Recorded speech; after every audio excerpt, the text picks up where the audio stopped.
Ads లేకుండా latest episode చూడండి. రేపే నీకు రాజ్యాధికారం. అక్షయపాత్ర ట్రస్ట్ అన్నిటికీ సంబంధించి ఇంట్లో అందరిది ఒకటే నిర్ణయమని అనౌన్స్ చేద్దాం. అప్పుడైనా మీకు నేను మారానని నమ్మకం కలిగితే చాలు. Good night. Good night Vaidehi.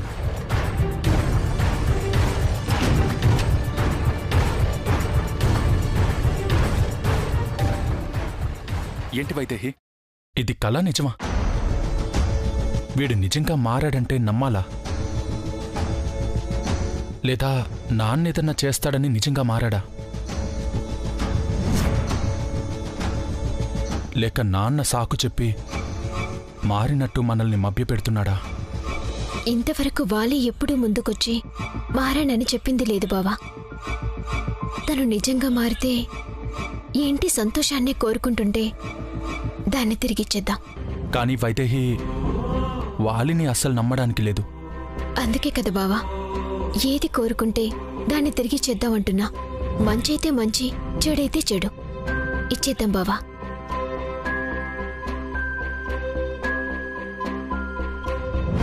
దాన్ని కనుక్కోవడం కూడా పెద్ద కష్టమేం కాదు. మన చిట్టి తల్లి చెప్తుంది కదా.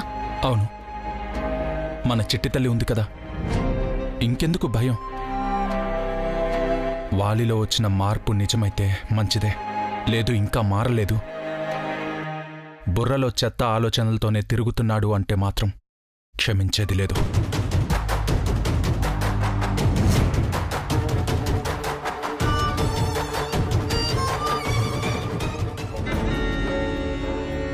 అంతా అయిపోయింది. ఏదో సాధిద్దామనుకొని వాళ్ల కాళ్ల దగ్గర పడుండే బ్రతుకైపోయింది. కర్మ. ఏ జన్మలో ఏ పాపం చేసుకున్నానో ఇప్పుడు ఇలా అనుభవిస్తున్నాను. వచ్చావా? రా. రాజీ కుదుర్చుకుని వచ్చావా? చాతకాని వాళ్ళం చేతులు కట్టుకొని బ్రతుకుతామని చెప్పొచ్చావా, లేక కాళ్ల కాడ కుక్కల్లా పడుంటామని చెప్పొచ్చావా? అమ్మా, ఎందుకంత ఆవేశపడతావు? నువ్వు కూల్గా ఉండు. ఏంట్రా కూల్గా ఉండేది? కడుపు మండిపోతుంది ఇక్కడ. ఇలా రాజీ పట్టం కంటే చచ్చిపోవడం మంచిది కదరా.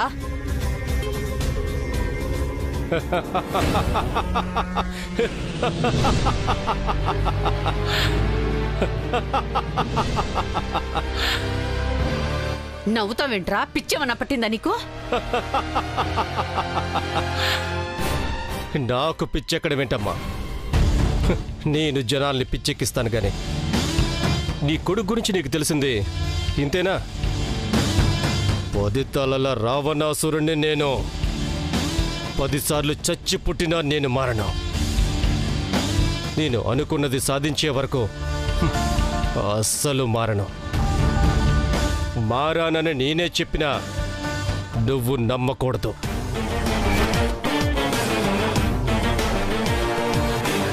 ఏమంటున్నావురా? మరి రాజీ పడతానన్నా? అది రాజకీయమమ్మా. రాజీ ముసుగులో ఎన్నో రాజకుటుంబాలు అంతమైపోయిన చరిత్రలు ఉన్నాయి. ఈ కుటుంబం కూడా రేపు ఆ చరిత్రలో కలిసిపోబోతుంది. ఏం చేయబోతున్నావురా? రేపు రాజ్యాధిపతిగా, అక్షయ పాత్రకి, ట్రస్ట్కి కూడా అధిపతిగా ఇంట్లో వాళ్ళందరూ ఈ వాలినే నియమిస్తారమ్మా.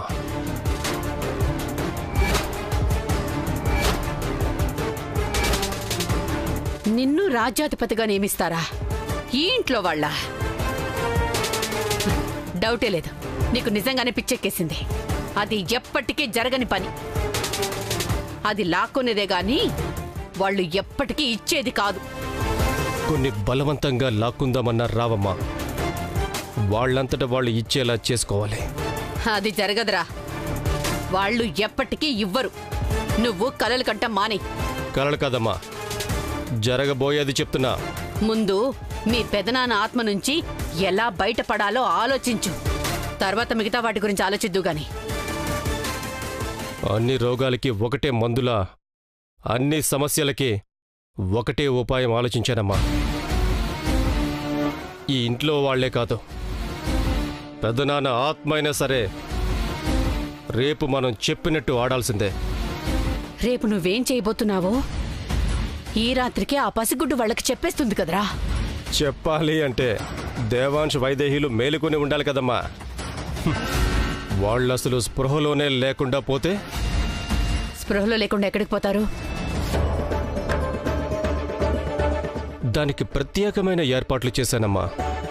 ఎవరెంత లేపినా రేపు పొద్దున్న వరకు నిద్రలేవరు. కానీ నిద్ర లేచేసరికి అంతా నా గుప్పెట్లో ఉంటుంది.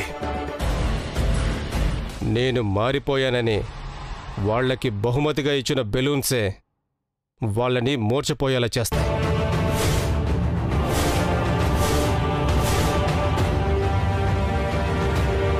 బెలూన్లు ఏం చేస్తాయిరా? ఓ, నువ్వు రావణాసురుడి సినిమా చూడలేదు కదా? ఒక బెలూన్ పగిలితేనే తెల్లారే వరకు మెలకువ రాదు. అలాంటిది 10 బెలూన్లు, మెలకువ వచ్చే ఛాన్సే లేదు. ఈలోగా చాలా చాలా జరగబోతున్నాయి. పెద్దనాన్న ఆత్మ బయటకొచ్చేలోపు ఈ ఇంట్లో వాళ్ళు నా మాట వినకపోతే ఈ ఇల్లే వల్లకాడవుతుంది. నిజంగా నువ్వు చెప్పినట్టు జరుగుతుందా? 100% జరుగుతుందమ్మా. నన్ను కాదని వెళ్ళిపోయిన ఊర్మిళ మళ్ళీ నన్ను వెతుక్కుంటూ వస్తుంది. మొగుడికి కాళ్ళొచ్చాయనే కదా నన్ను వదిలి వెళ్ళిపోయింది. ఇప్పుడు మళ్ళీ ఆ మొగుడు చక్రాల కుర్చీకే పరిమితం కాబోతున్నాడు.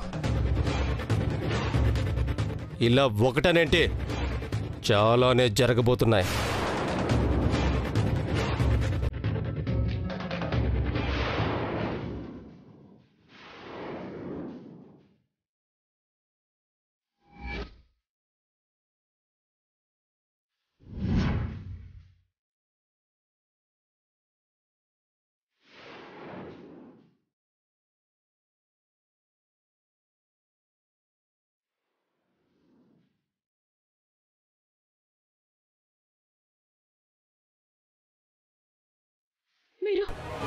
మీరు ఇంకా మారలేదా? ఇన్ని దారుణాలు చేయాలనుకుంటున్నారా? నార్మల్, ఈ నిజం ఇక్కడి నుంచి బయటికి పోకూడదు అంటే ఇక్కడి నుంచి కిందకు తోసి నీ నోరు మోయించాలి. కానీ రేపు నేను రాజయ్యాక నా పక్కన నువ్వు ఉండాలి కదా. అందుకే నిన్ను ప్రాణాలతో వదిలేస్తున్నాను. నోరు మెదపకుండా పడుంటావు. పెద్దవి తెరిచావు, ప్రాణాలు తీసేస్తా. రే, ఇంకా ఎందుకురా ఈ దరిద్రం? కిందకు తోసేరా. వద్దమ్మా, నాకు వారసుడిని ఇవ్వడానికి ఇది ప్రాణాలతోనే ఉండాలి. కానీ ఇది మనల్ని ప్రాణాలతో ఉండనివ్వదురా. వదిలితే కిందకు పోయి అందరికీ మొత్తం చెప్పేస్తుంది. కిందకెళ్ళి చెప్పే అవకాశం మనం ఇవ్వాలి కదమ్మా. వైదేహి దేవాంశులు స్పృహ లేకుండా పడున్నట్టు మన పని అయ్యే వరకు ఇది ఇక్కడే కదలకుండా పడుంటుంది.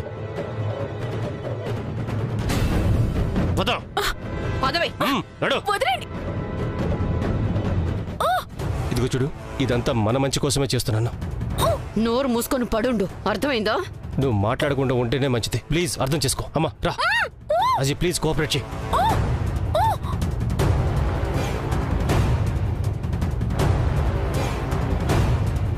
దుర్మార్గులారా, ఎంతకు తెగిస్తున్నారా? భగవంతుడా, ఈ దారుణం గురించి ఎలా బయటపెట్టాలి?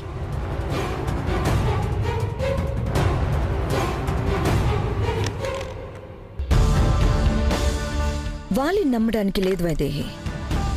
తన మార్పు ఖచ్చితంగా ఏదో కుట్ర అయి ఉంటుంది. అంత ఈజీగా మావయ్యకి భయపడి పారిపోయాడంటే మనం నమ్మలేం. చస్తానన్న భయం వాళ్ళు మార్పు తెచ్చుండొచ్చు కదా ఊర్మిళ. వాడు చావుకి భయపడేవాడు కాదు. చచ్చినట్టు నటించైనా ఈ ఎదుటి వాళ్ళని చావు దెబ్బ తీసేవాడు.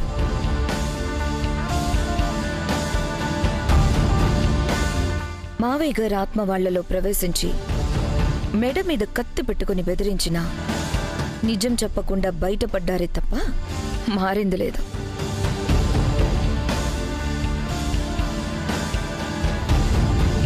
అలాంటిది వాళ్ళంతటా వాళ్లే మారిపోయి ఆ విషయం మీ దగ్గరకు వచ్చి చెప్పారంటే అస్సలు నమ్మడానికి లేదు.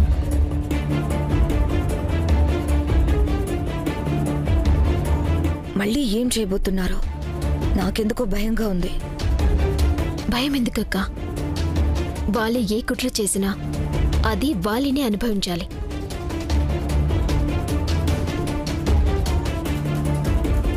అవునక్క, వాళ్ళు ఏం ఆలోచించినా నా చిట్టి తల్లి నాకు చెప్పేస్తుంది కదక్క. ఇంకా ఎందుకు భయం? కానీ వైదేహి వదినా, ఇంకేం ఆలోచించొద్దు. వాలి ఏం ఇవ్వాలనుకున్నాడు వైదేహి ఆల్రెడీ తిరిగిచ్చేసింది. అనుభవించేది వాడు, ఆడుకునేది మనం. Let's start the game.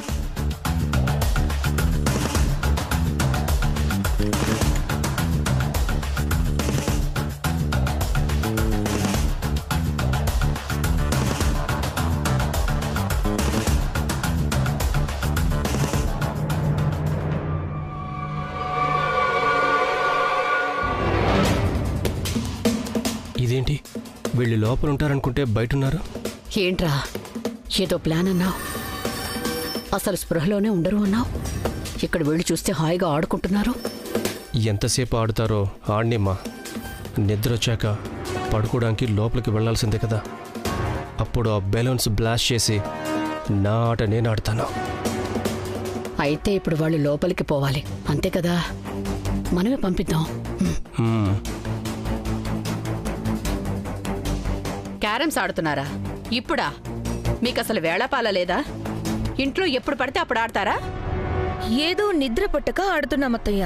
ఇప్పుడేమైంది? మా ఆటలేమన్నా మీ ఆట గడ్డంకా? మా ఆటలంటావేంటి? ఏం మాట్లాడుతున్నావేంటి? దేవాంశ్ పరిస్థితి అలా ఉంటే తన్ని రెస్ట్ తీసుకొని ఇవ్వకుండా ఇలా అర్ధరాత్రి వరకు ఆటలాడతారా?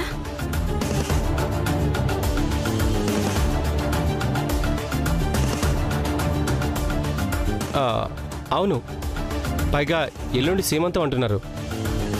అప్పటికి కొంచెమైనా కోలుకోవాలంటే ఇప్పుడు రెస్ట్ తీసుకోవాలి కదా దేవాంశ్.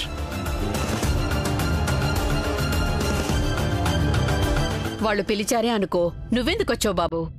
కాస్త రెస్ట్ తీసుకోవాలి కదా, అది నీకు తెలీదా? ఇక్కడ కూడా రెస్టే తీసుకుంటున్నాను పిన్ని. బరువులేం ఎత్తడం లేదు కదా.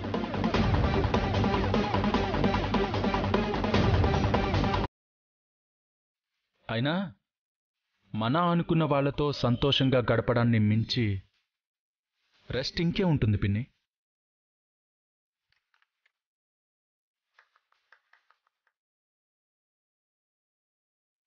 Nice shot, బాగొట్టు. థ్యాంక్స్ అన్నయ్య. పిన్ని, నువ్వు నా గురించి ఏం కంగారు పడద్దు, నేను పడుకుంటానులే. ముందు మీరు వెళ్ళి పడుకోండి, మళ్ళీ మీ ఆరోగ్యం పాడవుతుంది. వైదేహి సీమంతంలో మీరే అన్ని దగ్గరుండి చూసుకోవాలి కదా. నిజంగానే క్యారమ్స్ ఆడడానికి వచ్చారా, లేకపోతే నా మీద అనుమానం ఏదైనా వచ్చిందా? అనుమానం వస్తే ఇలా మాట్లాడరు. ఒక్కసారి గదిలోకి వెళ్ళి ఆ బెలూన్స్ పేలితే చాలు. ఏం లేదు దేవాంశ్, ఆపరేషన్ జరిగి కుట్లు పడ్డాయి కదా, ఇలా కూర్చొని ఆడుతుంటే ఆ కుట్లు ఎక్కడ పేలిపోతాయానని అమ్మ భయపడుతోంది. థ్యాంక్స్ వాలి. ప్రస్తుతానికి నొప్పేమీ లేదు. ఏమాత్రం ఇబ్బందిగా ఉన్నా లోపలికి వెళ్ళిపోతా. అవును, రాజలక్ష్మి ఇదత్తయ్య. ఇదిగో ఇక్కడే ఉందమ్మా. అరేరే అరేరే, ఇంతసేపు కొంగుకి కట్టుకుని తిరిగా ఊర్మిళ, ఎక్కడో జారి పడిపోయినట్టుంది. జోక్ చేసావా అత్తయ్య? ముందే చెప్తే నవ్వుతాం కదా. లేకపోతే అదెక్కడుందో నాకేం తెలుసు? కొంగు కట్టుకొని తిరుగుతున్నట్టు నన్ను అడుగుతావేంటి? అమ్మా, ఎందుకంత చిరాకు పడతావు? తను అడిగింది రాజలక్ష్మినే కదా.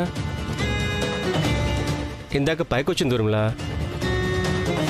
కాసేపు సరదాగా మాతో కబుర్లు చెప్పి ఇందాకే కిచెన్లో ఏదో పనుందని వచ్చేసింది.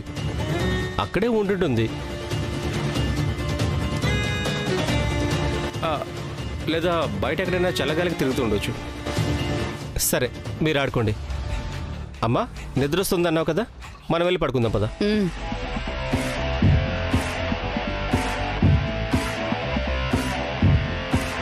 ఏంటమ్మా అసలు వాళ్ళకి అనుమానమే రాకుండా ఉండాలంటే ఊరికి చిరాకు పడతావేంటి? ఏం చేయమంటావురా? మనతో ఉన్నట్టే ఉండి హ్యాండ్ ఇచ్చిందా ఊర్మిళ. అదంటే నాకు ఒళ్ళు మంట. కోడలి కోసం కన్న కలలన్నీ నాశనం చేసేసిందా రాజ్యలక్ష్మి. అదంటే నాకు ఇంకా ఎక్కువ ఒళ్ళు మంట. అలాంటి వాళ్ళిద్దరూ ఒకరి గురించి ఇంకోరు అడిగితే ఒళ్ళు మండదా, చిరాకు పుట్టదా? అయినా మన పని అయ్యేదాకా అన్నీ భరించాలమ్మా. వెళ్దాం పదా. అత్తయ్య, నిద్రొస్తుంది అన్నారు కదా, తలుపేసుకుని పడుకోండి. లేదంటే మేమిక్కడ అరుస్తూ ఆడుతుంటే ఆ అరుపులకి డిస్టర్బ్ అవుతారు. సరే పడుకుంటాంలే, మీరు పడుకోండి. గుడ్ నైట్ అత్తయ్య. గుడ్ నైట్ అమ్మా.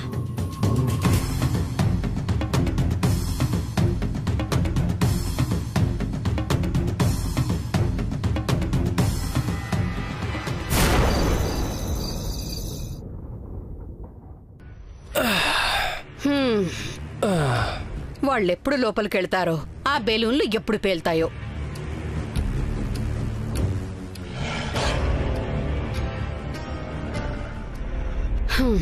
అవును, నాకొక డౌట్ రా.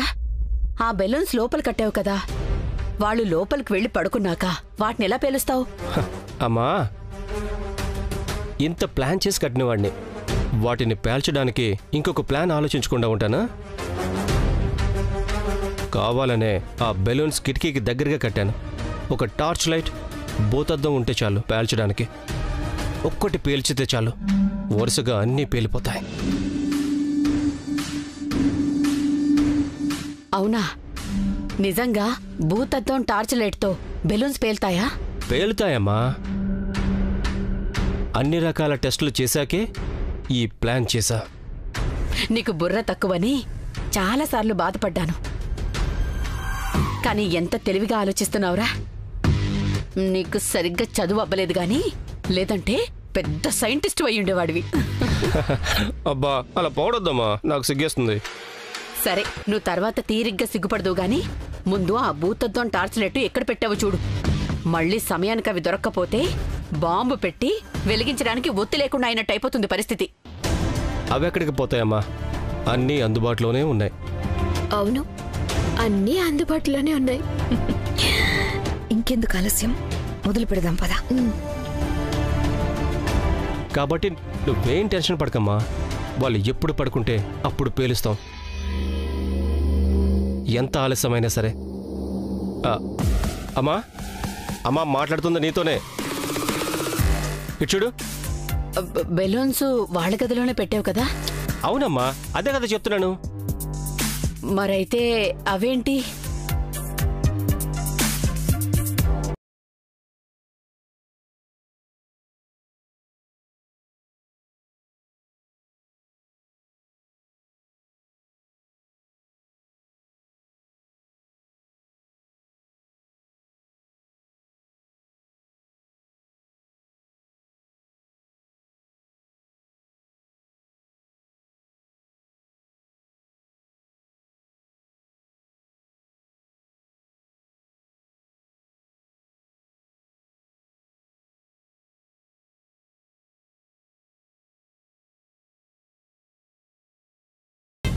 నేను ఆ బెలూన్స్ మీద వేరే విష్ రాశాను. ఇక్కడ చూడు, వేరే ఏదో రాసింది. గుడ్ నైట్ వాలి, హ్యావ్ ఎ గ్రేట్ స్లీప్. ఇది నీకు రిటర్న్ గిఫ్ట్. నీలో వచ్చిన మార్పుకి చాలా చాలా థ్యాంక్స్.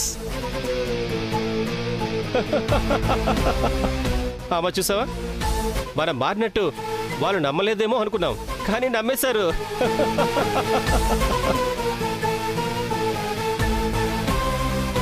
చూడు, మార్పుకు థ్యాంక్స్ అని ఎలా బెలూన్స్ పంపించారో. నమ్మేశారమ్మా. నమ్మాంరా, బాగా నమ్మాం. మా నమ్మకం ఫలితం ఏంటో ఇప్పుడు చూపిస్తాం. పిచ్చి మొహాలు, మన నటన నిజమని నమ్మేశారు.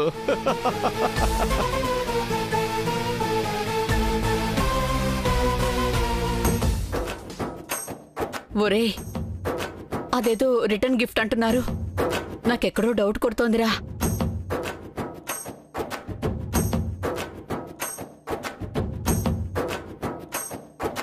నీకన్నీ అనుమానాలే.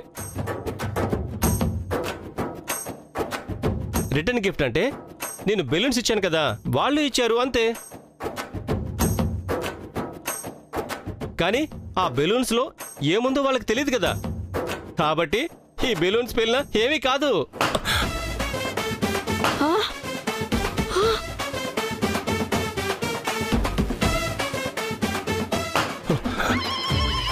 అమ్మా